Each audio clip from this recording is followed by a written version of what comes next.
Hello, everybody. Welcome back. Up on the stand, we have Jacey.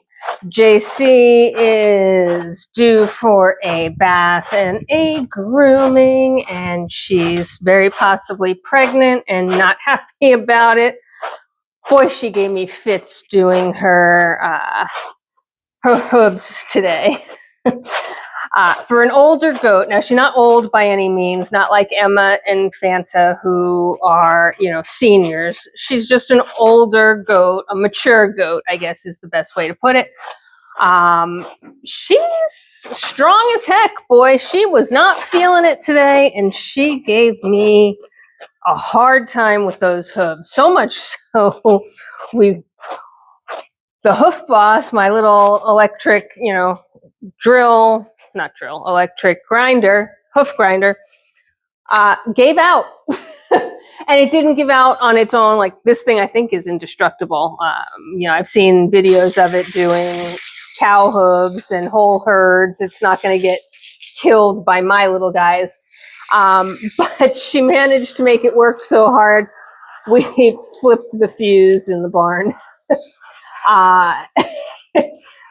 That's actually never happened before, and I don't really think it's because of her and how we were using it. I think actually it was just the length of time I was using it, coupled with the fact that we now have some other things plugged into that same circuit, because as it's getting colder now, we have things plugged in like heat tape for the water spigot and other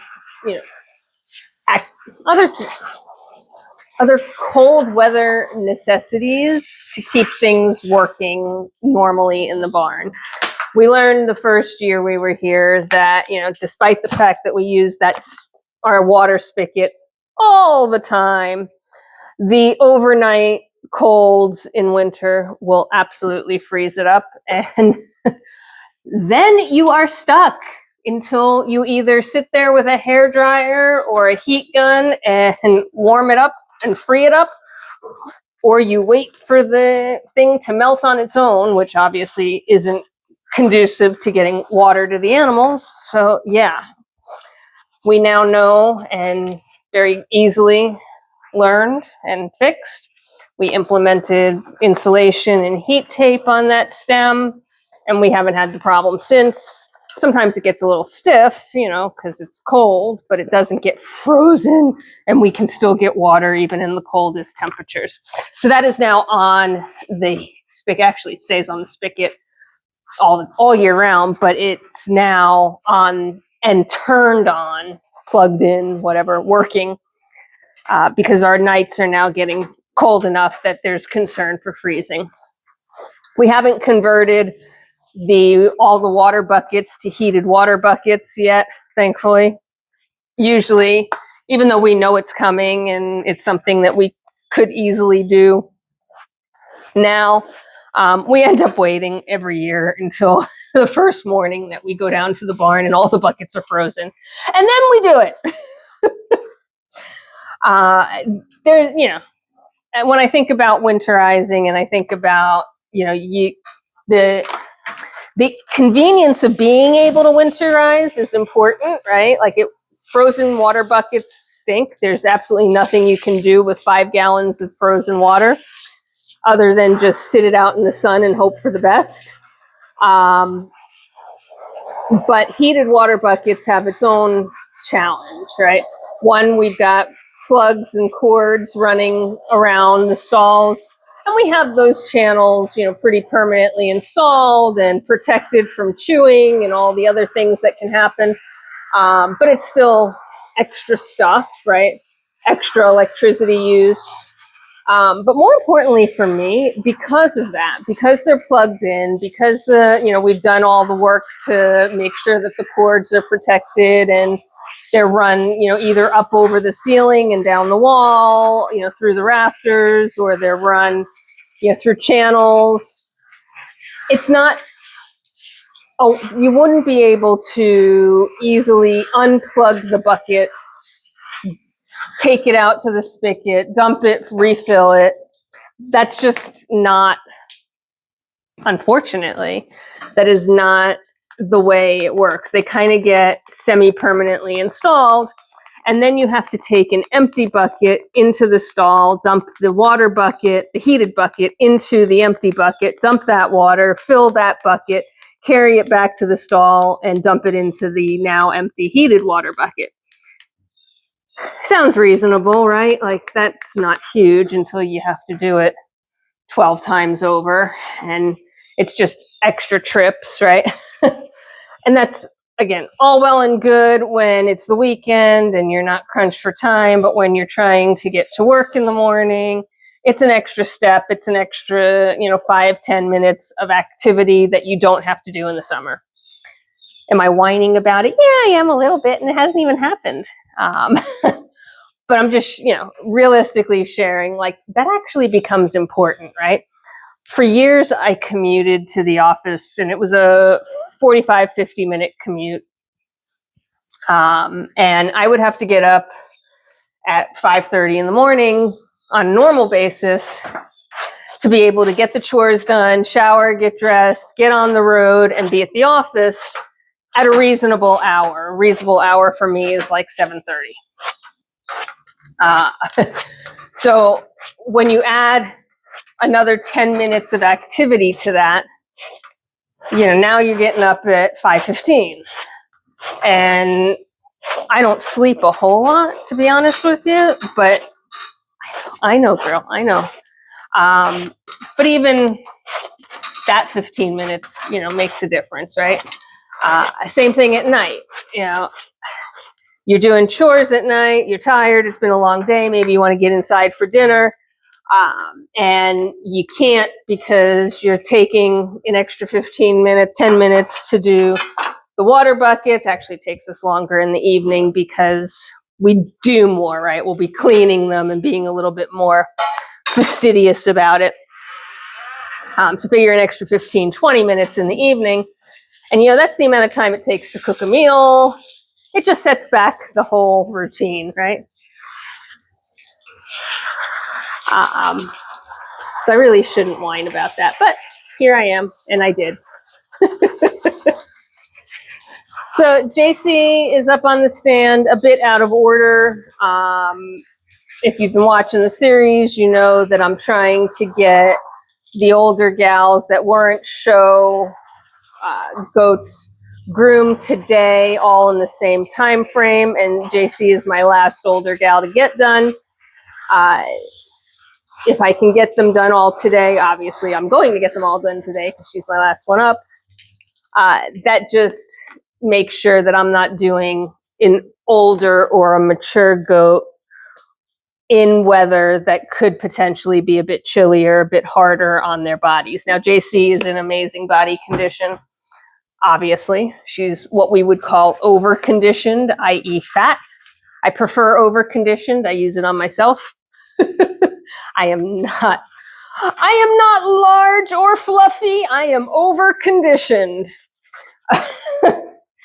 And that is the technical term. The judges have used it for some of our goats before, not recently, but in the past. And Jacey is just a big goat, right? She's always been sort of solid and stocky. She comes from Emma, of course, who was also, solid goat. She's still standing strong on her feet. Jacey is the same thing. She's just a solidly built goat, and she's quite robust. So I don't have a problem with her getting groomed in the cold, but I had some choices to make, right? So the does that were left to groom were Fanta and Emma, Jacey, Ren, and Denali. So technically up on the schedule was Denali today, but Denali has a ton of hair. She has a ton of coat. She has coat that needs some special attention because, she's just a hot mess. I know that. I know she's going to take a longer time. So I was like, well, you know what? I'll put her up on the stand, and then maybe if I'm lucky, I can knock out Fanta. But I looked at the weather, and I said, today is going to be 75-ish degrees Fahrenheit. I want to get both of the old gals done, so that's Fanta and Emma, so that they don't have to spend any extra energy keeping warm while they're drying. Is it a big deal? No, it's not a huge deal at all. But is it something that I think about? Yes. So, you know, the likelihood that the next time I do a round of baths, the weather's going to be this warm in New Jersey in toward the end of October, slim to nil. So I changed my plans and I said, well, I want to do Fanta and Emma today. So they were first priority and they got done. Then I could have put Denali on the stand, but the reality is that would have been one excessive, right? Like Denali, I'm expecting to take an hour just for herself, versus Fanta, I think took about 20 minutes. Emma might have taken about 25. Jacey is probably going to be in the 20-25 range. You know, so I could get JC done in half the time that I get Denali done. And that leaves Denali and Ren. And well, you know, if I can get JC done in half the time as Denali, and Ren is a smaller goat, so just by virtue, hey Tonka, just by virtue of being smaller, she'll be quicker. Plus, she doesn't have the same challenges with her coat that Denali does. Then I can get Ren done too, and that would be 4 done today. And I get all 4 done today, then that just leaves me Denali. And Denali as a single isn't as daunting, right? Like, you know, okay, yes, she's going to take an hour to do, but if she's the only goat I'm doing, then an hour isn't as terrible, because I would probably spend an hour grooming anyway. Just normally it would be more than one goat. At least an hour grooming. You know, obviously today is a couple hours, 2-3 hours. So, you know, that was the thought process that went into it. And people ask me all the time, you know, you keep a routine so tightly, what happens, you know, like if I miss my goat's grooming? Nothing. Same thing. Thank you, Tonka. That was not helpful. Hey, off. So, don't, hey, pardon me a second. We have to do a little training, do we? You know better. So, you know, am I detrimenting Denali because she was due today and I'm not doing her? Hey, Tonka. Sit. Go on. Go. Sorry, guys. So, detrimenting Denali because, you know, she's due today and I'm not doing her? No, of course not. It's kind of like, you know, if you need your hair cut and you miss it by a week, is the world going to end? Is your hair going to fall out? Is anything going to really happen? No, you're probably going to have a harder time styling it. You might have, you know, a little extra time to blow dry it or something, but like, it's not the end of the world. Same thing with the goats, right? Oh, I know, you hate it. Between Tonka coming out and the fact that, you know, the goats just don't like baths, she's about fit to be tied. Does that mean I'm going to stop doing what I'm doing? No, we're going to get finished and we're going to get it done. But Jacey is not a happy camper right now. She's probably also pregnant already. You know, oh, she's pooping again. This is her second time pooping on the stand since we put her up here.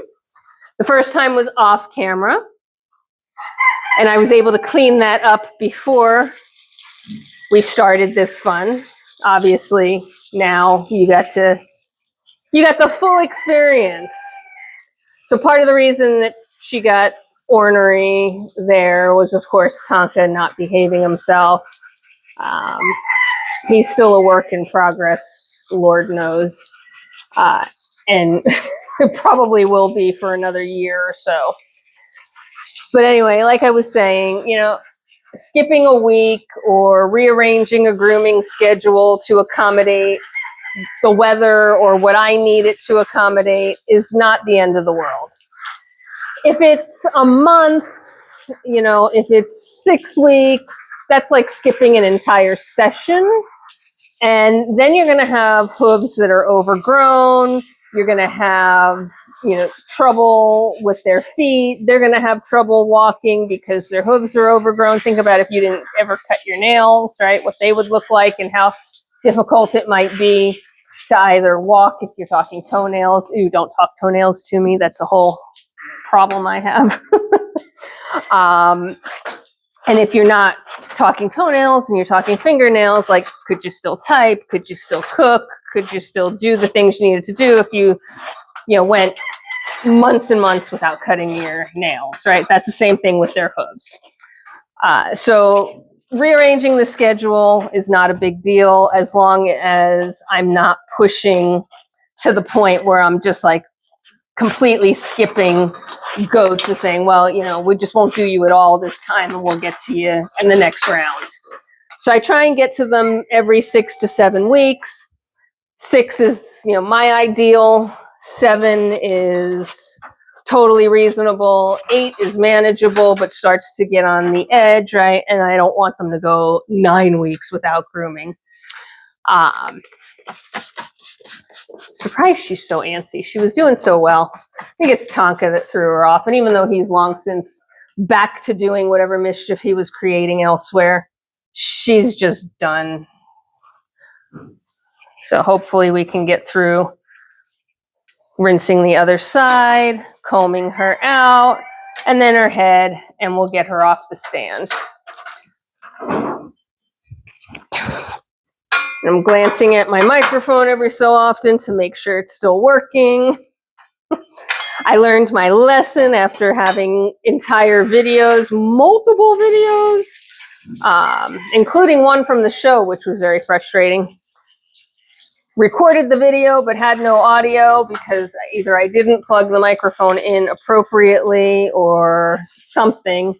Operator error, of course, it always is, and it was me.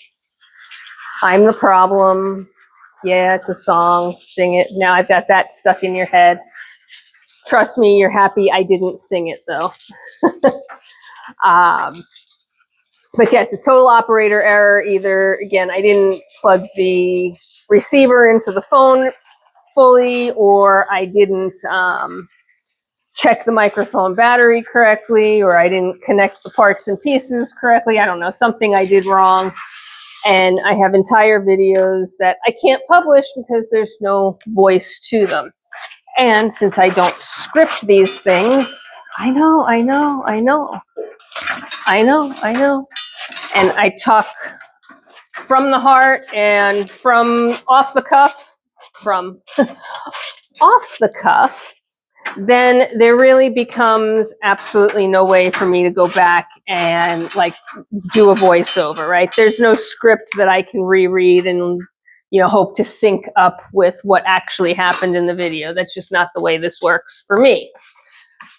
So yeah, I just lost time and lost ability to publish. And since, you know, I try and publish twice a day, that just adds to the fun of trying to have a library of content ready for you. I've been very behind in having a library of content ready for you. You've been seeing things in virtual real time, like I take the video and 2 hours later, it's the content that's up. That's just what life has thrown me right now. That's the ability I have. That's all the chops I have. And that's okay, because that's how we're just going to roll through. So Jacey is already unhappy. She's going to be even more unhappy in a moment when I do her head. She will get over it. I'm not hurting her. I'm not torturing her. Well, I guess technically I am torturing her, but I'm not hurting her. She just doesn't like it, and she's clearly not happy about it. So, you know, if she's dancing around and being vocal, I don't expect anything less. And I also expect her to fully spit this stuff in my face. I can't tell you how many facefuls of water, shampoo, medication I have gotten over the years. They are really good. They don't spit like camels and alpacas and llamas, but they will blow at you. You've seen it, you know. She'll do it again in a minute when I rinse her face. And they are really good at doing it when they have a mouthful of medication. So I have tasted pretty much all of their medications over the years. Every wormer, every medication that I've had to give them has been sampled, not by choice, but so be it. And yeah, you know, even vaccines have been sampled, not on purpose. Obviously, I'm not depressing the plunger, but have I stabbed myself instead of the goat? Absolutely. I've done it more than once. Yeah, better? You okay? You inhaled a little bit? You all right? Yeah, all right. You got yourself so worked up. So that's it. She is done. And if you ever want to know what goat medicine or goat vaccines taste like or feel like, you can ask me. Otherwise, from an unhappy Jacey and me, I hope you're having a fabulous day. Take care of yourself, take care of each other, be kind, and I'll see you at the next one. Bye for now.